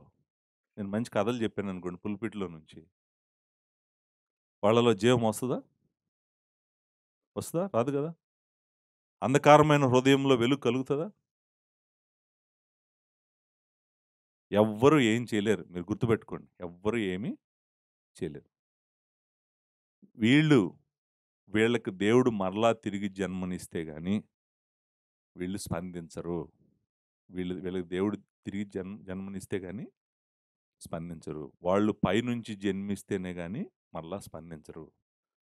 ఎప్పుడైతే దేవుడు పైనుంచి వాళ్ళకి తిరిగి జన్మ ఇస్తాడో, వెలుగు కలుగును గాక అని పలికిన దేవుడు వాళ్ళ హృదయాలలో వెలుగును తీసుకొస్తాడో, వాళ్ళ మనస్సుకున్న మనోనేత్రాలను ఎలిగిస్తాడో, ఆ భ్రష్ట మనస్సుని తీసేస్తాడో, అంటే ఏం చేస్తున్నాడంటే దేవుడు ఈ నాశనంలో ఉన్నటువంటి ఈ వ్యక్తిని విడిచిపెట్టకుండా, ఆ నశించిన వ్యక్తిని వెతుకుతూ వచ్చి, వెతకటం మాత్రమే గాదు, దేవుడు ఏం చేస్తున్నాడో తెలుసా? నాశనమైన ఈ వ్యక్తిని కనికరించి, జీవమిచ్చి, బ్రతికించి, బాగు జేసి, తన కుమారుడు సారూప్యతలోకి మారుస్తున్నాడనమాట.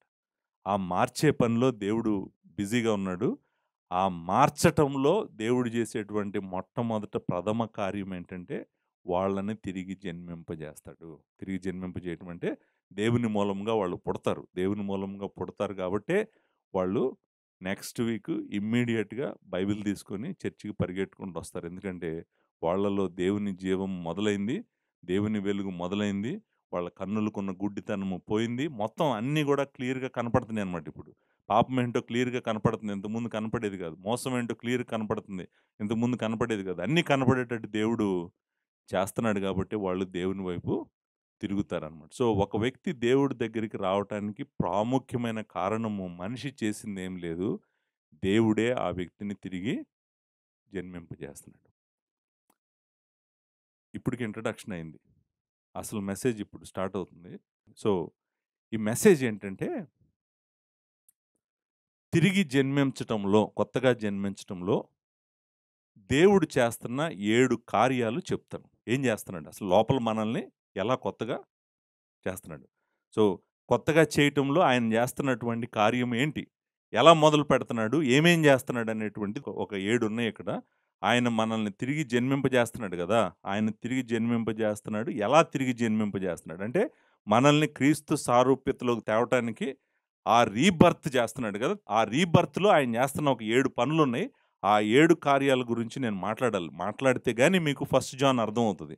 లేకపోతే మీకు ఫస్ట్ జాన్ అర్థం గాదు. ఫస్ట్ జాన్‌లో ఓహ్! ఆయన మూలంగా పుట్టాం కాబట్టి మనం నీతిమంతులుగా ఉంటామంటే మీరు వెంటనే ఏమడుగుతారంటే అసలు ఆయన మూలంగా పుట్టడం అంటే ఏంటని అడుగుతారు. సో, ఆయన మూలంగా పుట్టడం అంటే ఏంటో అవసరం చెప్పాను ఈరోజు. పుట్టడం అంటే ఏంటో చెప్పలేదు. పుట్టడం అంటే ఏంటి అనేటువంటిది నెక్స్ట్ సండే చెప్తాను. ఒక 7 పాయింట్స్ ఉన్నాయి. ఈ 7 పాయింట్స్ గూడా జాగ్రత్తగా మీరు అర్థం జేసుకోవాలి. ఈ 7 పాయింట్లు గూడా ఏంటో తెలుసా అండి?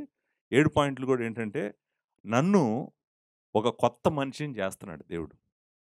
7 పాయింట్లేంటంటే, నన్ను ఒక కొత్త మనిషిని, ఒక కొత్త మనిషిని జేస్తున్నాడు. కొత్త మనిషిని ఎలాంటి కొత్త మనిషిని జేస్తున్నాడంటే, నన్ను తన కుమారుడిలాగా చేస్తున్నాడు. ఆ నూతన జన్మలో ఈ 7 ఉన్నాయన్నమాట. ఆ 7 మీరు అర్థం జేసుకుంటే గాని, ఓహ్! దేవుని కుమారులుగా పుట్టడం అంటే ఇదా? నా లోపల దేవుడు ఇదంతా చేస్తున్నాడా? అనేటువంటిది మీకు అర్థమవుతది. అప్పుడు నిజంగా మీరు దేవుని బిడ్డల్లాగా ప్రవర్తించడం మొదలుపెడతారు. అంతేకాదు ఒకవేళ తిరిగి జన్మించలేదనుకోండి మీరు. మీరు తిరిగి జన్మించకపోతే గనక మీరెప్పుడు దేవుని బిడ్డలాగా ప్రవర్తించలేరు. ప్రవర్తించలేరు. చనిపోయి ఉన్నారు. మీరు దేవుని బిడ్డలాగా ఎలా ప్రవర్తిస్తారు? ప్రవర్తించలేరు. పరిశుద్ధత, నీతి, ప్రార్థన, సహవాసము, దేవుని సంకల్పము, దేవుని రాజ్యము ఇదంతా ఏమి ఉండదు మీ జీవితాల్లో. మీ జీవితాల్లో ఇంటికెళ్తారు చక్కగా హాయిగా మీరు మీరు చేయాలనుకున్నంతా మీరు చేస్తారు. దేవుడి మీద మీ మనసు ఉండదు.